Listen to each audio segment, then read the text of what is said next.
Hello friends, आज हमारा biology का ये छठवां लेक्चर है जिसमें हम कंकाल तंत्र को कवर करेंगे। कंकाल तंत्र के बारे में जानेंगे कि जो हमारा स्केलेटल सिस्टम है वो किस तरीके से है, कितनी संख्या है उनकी, इसके बारे में जानेंगे। क्योंकि हम यहाँ महेश सर की एनसीईआरटी पुस्तक से कवर कर रहे हैं जो कि प्रश्नों के माध्यम से कवर किया गया है। हम प्रश्नों को देखेंगे, जहाँ आवश्यक होगा कॉन्सेप्ट को भी देखते हुए चलेंगे। इससे हमारे प्रश्न भी तैयार होंगे और कॉन्सेप्ट भी क्लियर होगा। तो चलिए हम प्रश्नों को देखते हैं। तो पहला प्रश्न है, मानव भ्रूण में हृदय स्पंदन कब प्रारंभ होता है?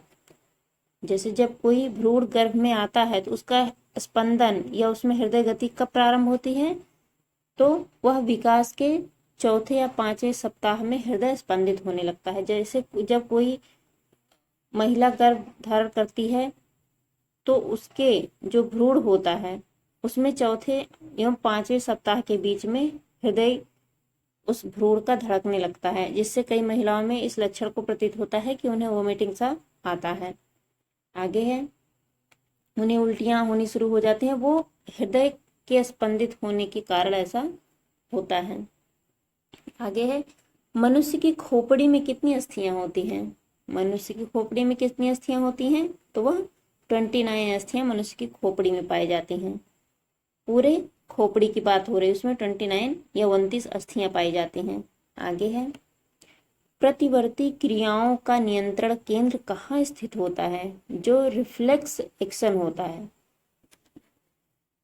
जैसे हमें चोट लगी फिर उसके विपरीत में जैसे किसी ने हमें थप्पड़ मारा तो जो रिएक्शन आता है उसका नियंत्रण केंद्र कहाँ होता है?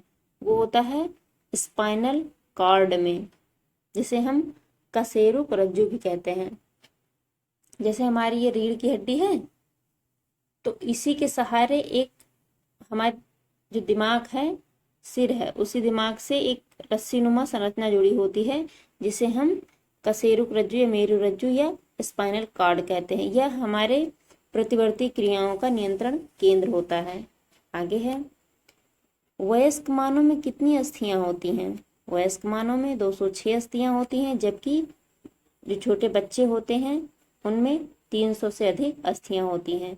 जब धीरे धीरे वो बच्चा बड़ा होता है तो छोटी छोटी अस्थियां जुड़कर बड़ी अस्थियों का निर्माण कर देती हैं और उसमें कुछ टूट फूट कर नए का निर्माण कर देती हैं, जिससे 206 हड्डियां वयस्क मानव में बचती हैं। आगे यहाँ पे एक नोट है कि नाखून काटते समय दर्द नहीं होता क्योंकि नाखून मृत कोशिकाओं के द्रव्य द्वारा बने होते हैं जिनमें रक्त संचरण नहीं होता है। नाखून काटते समय हमें दर्द नहीं होता, वो इसलिए क्योंकि वो मृत कोशिकाओं की बनी होती हैं और उनमें रक्त संचरण नहीं होता है। जहाँ रक्त संचरण होता है वहाँ दर्द होता है। आगे है, हमारे शरीर का सबसे दृढ़ भाग कौन सा है? सबसे कठोर भाग, पूरे शरीर की बात हो रही है, हड्डी की बात नहीं हो रही है। पूरे शरीर में सबसे कठोर भाग कौन सा होता है? जब पूरे शरीर की बात होगी तो सबसे कठोर भाग वो होता है दंत वल्क, जिसे हम इनेमल कहते हैं। जैसे हमारा ये दांत होता है ना, तो दांत का ये आंतरिक भाग बहुत ही सेंसिटिव होता है, लेकिन जो बाहरी भाग होता है जिसे हम इनेमल कहते हैं, यह सबसे कठोर भाग है पूरे शरीर का। लेकिन अगर शरीर में हड्डियों की बात की जाए तो जबड़ा आता है मनुष्य के, तो हड्डियों में जबड़ा मजबूत है। लेकिन पूरे शरीर की बात की जाए तो वह हमारे जो दांत का ऊपरी हिस्सा है जिसे हम इनेमल कहते हैं, वह सबसे दृढ़ भाग होता है। आगे है, शल्य क्रिया में आर्थोप्लास्टी का क्या कार्य है? जो सर्जरी की प्रक्रिया है उसमें आर्थोप्लास्टी का क्या कार्य है? आर्थोप्लास्टी क्या कार्य करता है? तो वह जोड़ का प्रतिस्थापन करता है। यह जोड़ का प्रतिस्थापन करना आर्थोप्लास्टी का कार्य है, जॉइंट रिप्लेसमेंट, जिस आर्थोप्लास्टी के द्वारा जोड़ का प्रतिस्थापन किया जाता है। आगे है, मानव शरीर में सबसे छोटी हड्डी कान की होती है जिसे हम स्टेपीज कहते हैं। तो मानव शरीर की सबसे छोटी हड्डी कान में होती है जिसे स्टेपी नाम से जाना जाता है, स्टेपीज कहते हैं। आगे है, मानव शरीर की सबसे लंबी अस्थि कौन सी है? मानव शरीर की सबसे लंबी अस्थि फीमर होती है। जो हमारी जांघ है ना, उसकी अस्थि सबसे लंबी होती है। आगे है कशेरुक रज्जु स्पाइनल कॉर्ड में कितने जोड़ी तंत्रिकाएं होती हैं? कितनी जोड़ी तंत्रिकाएं होती हैं? तो 31 जोड़ी। जैसे हमारी ये रीढ़ की हड्डी है तो उसके सहारे हमारे दिमाग से एक रस्सीनुमा संरचना आई रहती है, तो उसमें तंत्रिकाएं जुड़ी होती हैं, कई तंत्रिकाएं होती हैं ऐसे जुड़ी होती हैं। तो उनकी संख्या कितनी होती है? तो 31 जोड़ी होती हैं। 31 जोड़ी मतलब 62। आगे है मनुष्य के शरीर में पसलियों के कितने जोड़े पाए जाते हैं? हम देखते हैं ना, पसली की बात होती है मनुष्य शरीर में, आगे ऐसे कुछ ऐसे मिले होते हैं। तो मनुष्य के शरीर में पसलियों के कितने जोड़े पाए जाते हैं? तो 12 जोड़े पसलियों के पाए जाते हैं। 12 इधर 12 इधर मिला के 12 जोड़े पाए जाते हैं। 24 संख्या होती है, 12 12 जोड़े पाए जाते हैं। तो मनुष्य में पसलियों की कितने जोड़े होते हैं? 12। पसलियों में हड्डियों की संख्या 24। आगे है, यहाँ पे एक नोट है कि मानव शरीर के डिंब वाहिनी नली में शुक्राणु डिंब को निषेचित करता है। ये फैक्ट है, याद रखिएगा कि मानव शरीर के डिंब वाहिनी, जिसे हम फैलोपियन ट्यूब भी कहते हैं, फैलोपियन ट्यूब में शुक्राणु जो स्पर्म होता है मेल का, वह ओवम को निषेचित करता है। जैसे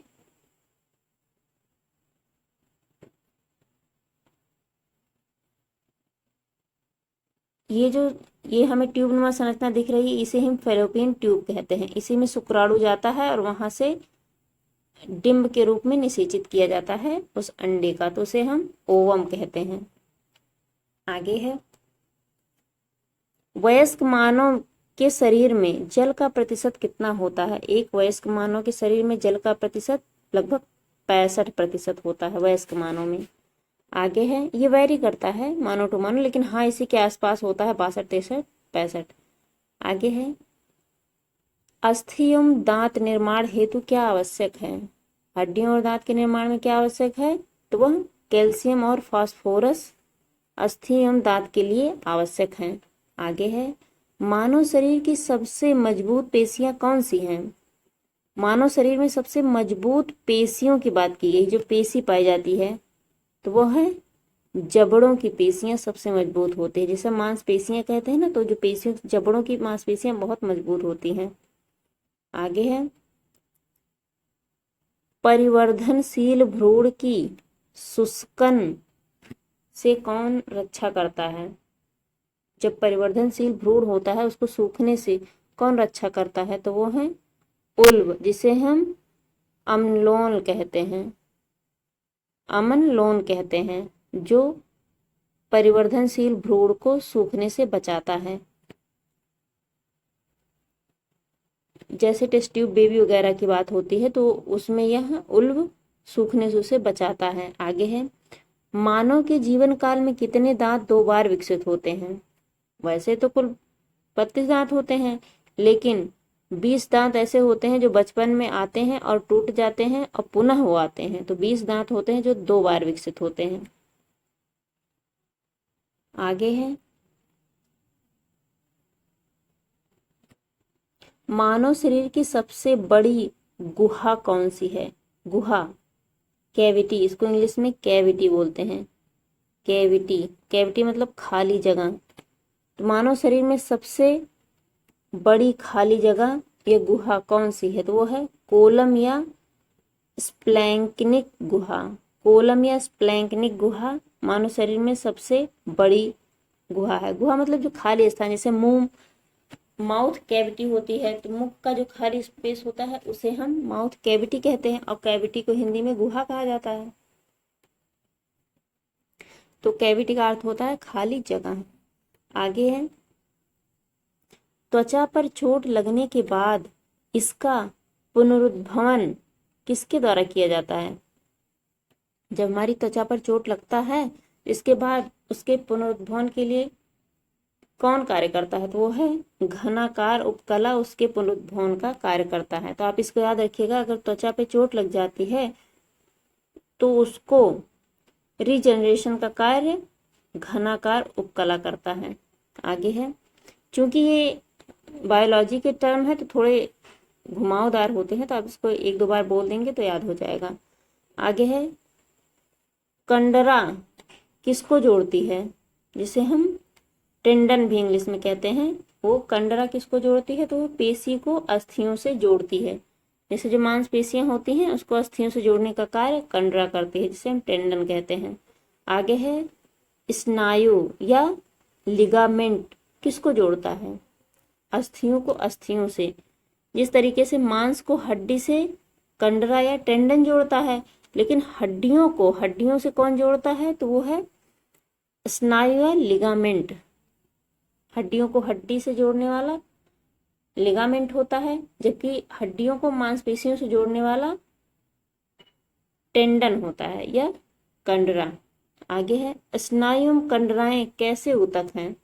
जो स्नायु होता है जिसे हम लिगामेंट कहते हैं, जो हड्डियों को हड्डियों से जोड़ता है, और जो पेशियों को हड्डियों या अस्थियों से जोड़ता है उसे कंडराएं कहते हैं।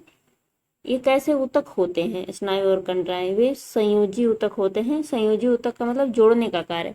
जैसे हमारे शरीर में क्या हड्डियों को मांसपेशियां छोड़ देती हैं, तो नहीं, इसको जोड़ने का कार्य कंडरा करता है। और जैसे मान लीजिए पैर है तो घुटना हमारा मुड़ता है, तो इसको जोड़ने का कार्य स्नायु और लिगामेंट करता है। आगे है स्तनियों की अस्थि उपास्थि में से क्यों भिन्न होती हैं। जो स्तनियों की अस्थि और उपास्थि से क्यों भिन्न होती हैं, क्योंकि यह हैवर्सियन नलिकाओं के कारण स्तनधारी जो जीव होते हैं उनकी अस्थियां और उपास्थियां भिन्न होती हैं। आगे है, ये साइंस का टर्म है तो आप इसको याद कर लीजिएगा।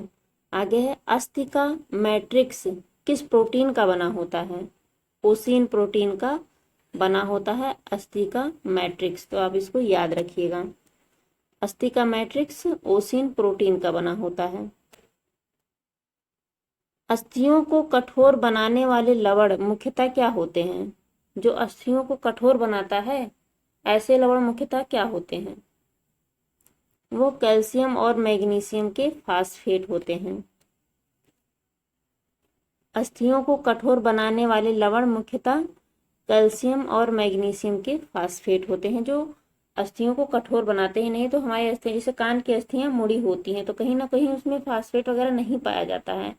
जहाँ पे कैल्शियम और मैग्नीशियम के फास्फेट होते हैं वहाँ हड्डियां बनाने में लवण मुख्यतः प्रयोग किए जाते हैं, वो होते हैं कैल्शियम और मैग्नीशियम के फास्फेट। आगे है कौन लसिका या लिम्फ में किन रुधिराणुओं की उपस्थिति होता है। जो हमारे लिम्फ है उसमें किन रुधिराणुओं की अनुपस्थिति होती है, तो लाल रुधिराणुओं की या आरबीसी, हम रेड ब्लड कार्पस। आगे है कौन सा प्रोटीन त्वचा, बाल, नाखून, सींग, खुर के निर्माण में सहायक है। केराटिन प्रोटीन बाल, नाखून, त्वचा, सींग और खुर के निर्माण में सहायक है। तो याद रखिएगा नाखून में कौन सा प्रोटीन या बाल में कौन सा प्रोटीन, तो केराटिन प्रोटीन पाया जाता है। केराटिन प्रोटीन बाल, नाखून, सींग, खुर इस सबके निर्माण में सहायक होता है। आगे है अस्थियों में कौन सा प्रोटीन पाया जाता है। जो हमारी अस्थियां होती हैं, हड्डियां होती हैं, उनमें कौन सा प्रोटीन होता है, तो ओसिन प्रोटीन हमारी अस्थियों में पाया जाता है। हमारी अस्थियों में ओसिन प्रोटीन पाया जाता है। आगे है अस्थियों में मुख्यतः कौन से अकार्बनिक पदार्थ पाए जाते हैं। जिसमें कार्बन नहीं होता उसे हम अकार्बनिक कहते हैं। तो अस्थियों में कौन से अकार्बनिक पदार्थ पाए जाते हैं, वो कैल्शियम और मैग्नीशियम के फास्फेट होते हैं। जो अस्थियों में पाए जाते हैं वो अकार्बनिक होते हैं। आगे है मज्जा गुहा, मैरू कैविटी के निर्माण किस प्रकार की कोशिकाओं से हुई है।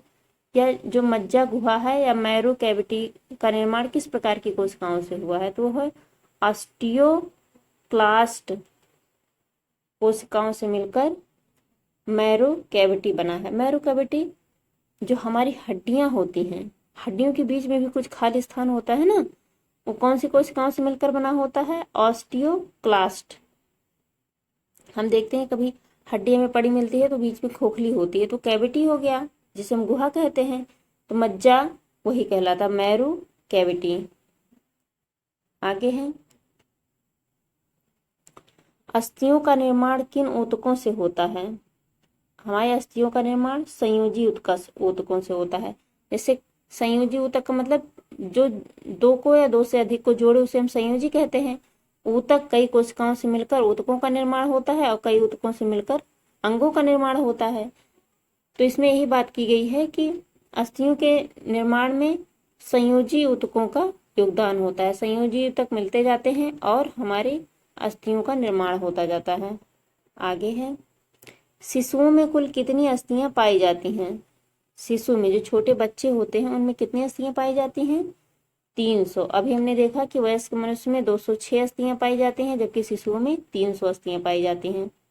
आगे है, मानव शरीर के किस अंग में सबसे अधिक अस्थियों की संख्या होती है? मानव शरीर के हाथ में सबसे अधिक अस्थियों की संख्या होती है। 30 एक हाथ में होता है, 30 एक हाथ में होता है। कुल मिला के 60 अस्थियां हो जाती हैं।